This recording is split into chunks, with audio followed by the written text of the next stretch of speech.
नमस्कार साथियों, आप सभी का स्वागत है मेरे चैनल ज्योतिषी अध्ययन में। उम्मीद करती हूँ आप सब स्वस्थ और खुशहाल होंगे। आज हम अपनी इस वीडियो में चर्चा करेंगे कि 12वें भाव में राहु हमें क्या इम्पैक्ट देते हैं। सबसे पहले हम 12वें भाव को समझेंगे और उसके बाद हम चर्चा करेंगे कि यहाँ राहु बैठ गए तो वो हमें कैसे परिणाम देंगे।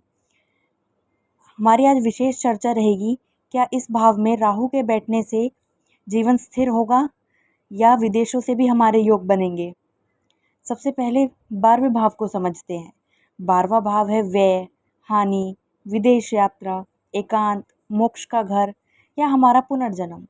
इन सब के बारे में हम 12वें भाव से देखते हैं या 12वें भाव से चर्चा करते हैं।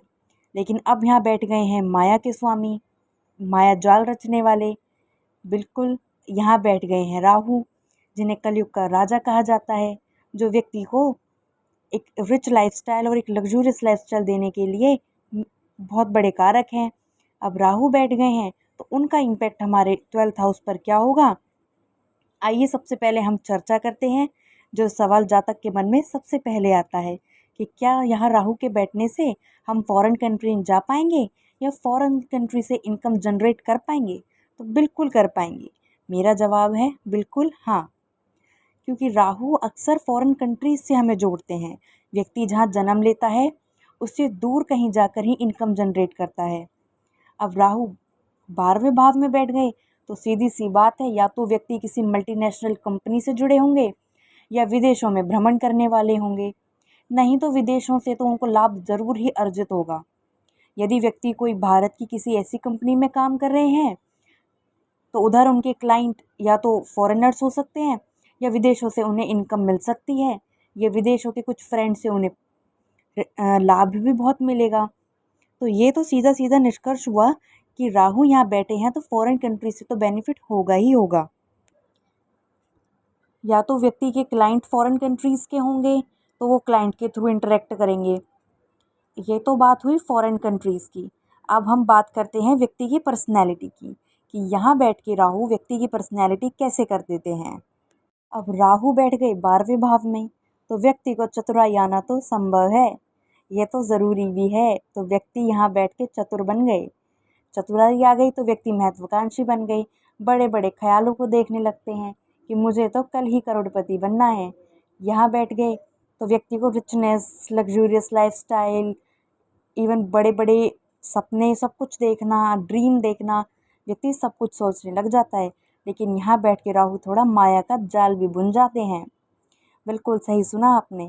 यहाँ अगर राहु बैठ गए तो व्यक्ति केवल सपने देखते हैं बड़े बड़े, लेकिन उन्हें पूरी करने के लिए कभी मेहनत करते ही नहीं है। और जब व्यक्ति बड़े बड़े सपने देखने की कोशिश करता है और उन्हें पूरी करने के लिए मेहनत नहीं करता, तो यहाँ राहु फिर उन्हें थोड़ा सा परेशान भी कर देते हैं। कई बार तो व्यक्ति बड़े बड़े ख्याल भी बना लेता है कि अब ये करना है और वो करना है, लेकिन जब वो मेहनत नहीं करता तो राहु फिर उन्हें वहीं लाकर खड़ा कर देते हैं जहाँ से वो व्यक्ति शुरुआत करते हैं। व्यक्ति को फेम, रिकॉग्निशन, इन सब की चाहना तो होती ही है, क्योंकि राहु तो इनकी चाहना व्यक्ति में बचपन से ही डाल देते हैं।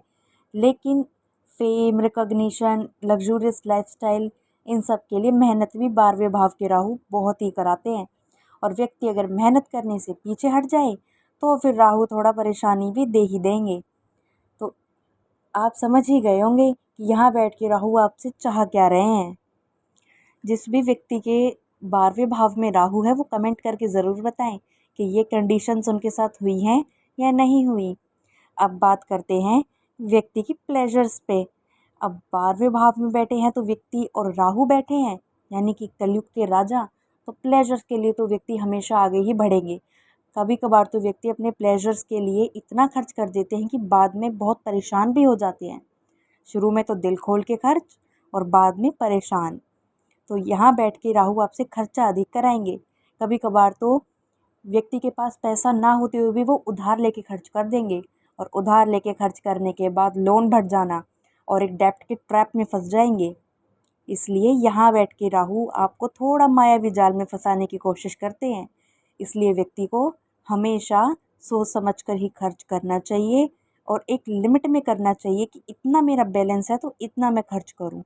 इसके अगर आगे लिमिट आपने क्रॉस की तो फिर राहु हैं वो आपको फिर सिखा ही देंगे कि खर्चा कहाँ करना है और कहाँ नहीं। अब बात करते हैं महत्वपूर्ण सवाल की, जिसकी चाहना हर व्यक्ति को है कि यहाँ बैठ के राहु उन्हें प्रॉपर्टी देंगे, क्योंकि दशम में, सप्तम में, 11वें में वो व्यक्ति को प्रॉपर्टी से तो बेनिफिट कर देते हैं। तो यहाँ बैठ के राहु आपको प्रॉपर्टी का बेनिफिट तो ज़रूर देंगे, लेकिन हो सकता है वो प्रॉपर्टी फॉरेन प्रॉपर्टी हो, या तो आपको किसी फ्रेंड की तरफ से गिफ्ट में मिली प्रॉपर्टी हो सकती है, या फिर आप प्रॉपर्टी में निवेश भी कर सकते हैं। और एक लंबा निवेश तो यहाँ आपको फ़ायदा देगा ही, क्योंकि राहु हमेशा लॉन्ग टर्म के लिए ज़्यादा इम्पैक्ट करते हैं, शॉर्ट टर्म के लिए वो बहुत कम बेनिफिट देते हैं। यदि कोई ऐसी प्रॉपर्टी जो फ़ॉरेन से कनेक्टेड हो, या आप कहीं घूमने गए, विदेश यात्रा में गए और आपको वहाँ पसंद आई और आपने ले लिया, तो वो आपको लॉन्ग टर्म में बहुत बेनिफिट देगी।